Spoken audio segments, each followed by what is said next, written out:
warahmatullahi wabarakatuh. Selamat pagi, salam sejahtera bagi kita semua. Dewan juri yang terhormat dan para peserta lomba debat bahasa Indonesia yang saya banggakan, saya Aida Sasmita dari SMA Negeri 1 Kejuruan Muda Aceh Tamiang. Di sini saya selaku pembicara pertama dari tim pemerintah menyetujui mosi kali ini, yaitu di negara-negara dengan tingkat korupsi tinggi, seleksi penerimaan mahasiswa baru hanya didasarkan pada indeks integritas sekolah dan indeks kejujuran siswa.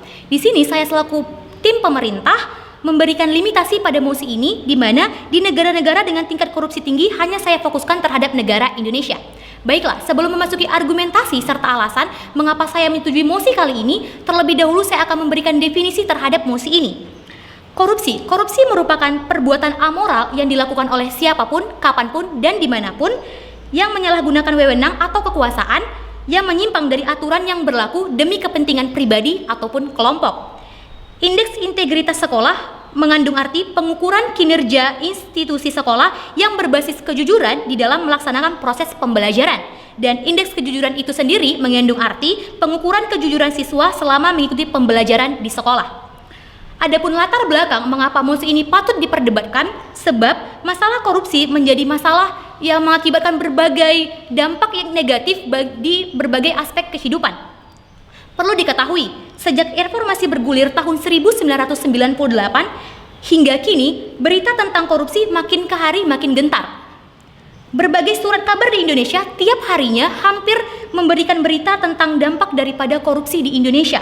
Perlu diketahui, di sini korupsi memberikan dampak bukan hanya di aspek bidang politik tetapi juga pada ekonomi dan sosial. Adapun dampak dari korupsi terhadap aspek ekonomi, yaitu tindakan korupsi akan menghambat jalannya kegiatan perekonomian di suatu negara, di mana pelaku ekonomi akan dirugikan akibat tindakan korupsi.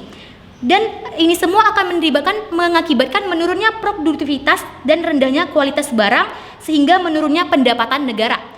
Dan adapun dampaknya terhadap aspek sosial, yaitu tingginya tingkat pengangguran. Mengapa demikian? Sebab para koruptor di Indonesia hanya mementingkan dirinya dan mereka melakukan berbagai tindakan terhadap kekuasaannya. Dan yang kedua yaitu kurangnya solidaritas sosial, sebab para koruptor hanya mementingkan dirinya dan tidak mementingkan lingkungan di sekitarnya. Dan adapun dampak dari aspek politik terhadap tindakan korupsi yaitu hilangnya kepercayaan publik terhadap partai politik. Oleh sebab itu, menerapkan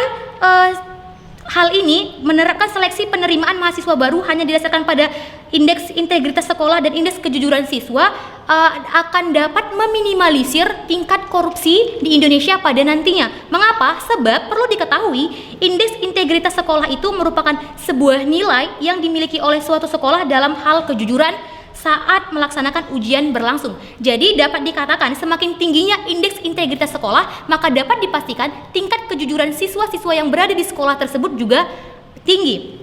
Dan tujuan hal ini diterapkan agar nantinya dapat menjadi bekal pengetahuan sekaligus mentransformasikan mahasiswa sebagai agen anti korupsi yang memiliki potensi dan komitmen moral yang tinggi.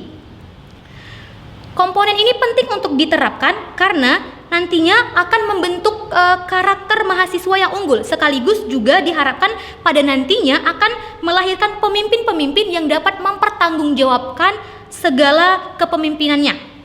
Jadi di sini saya selaku tim pemerintah menegaskan sekali lagi bahwa saya setuju akan mosi kali ini, bahwa di negara-negara dengan tingkat korupsi tinggi, seleksi penerimaan mahasiswa baru hanya didasarkan pada indeks integritas sekolah dan indeks kejujuran siswa. Melihat dari pentingnya kejujuran pada calon mahasiswa sebagai bekal untuk melahirkan pemimpin yang bertanggung jawab atas segala hal yang dia lakukan demi menekan angka korupsi di Indonesia. Sekian, terima kasih. Wassalamualaikum warahmatullahi wabarakatuh.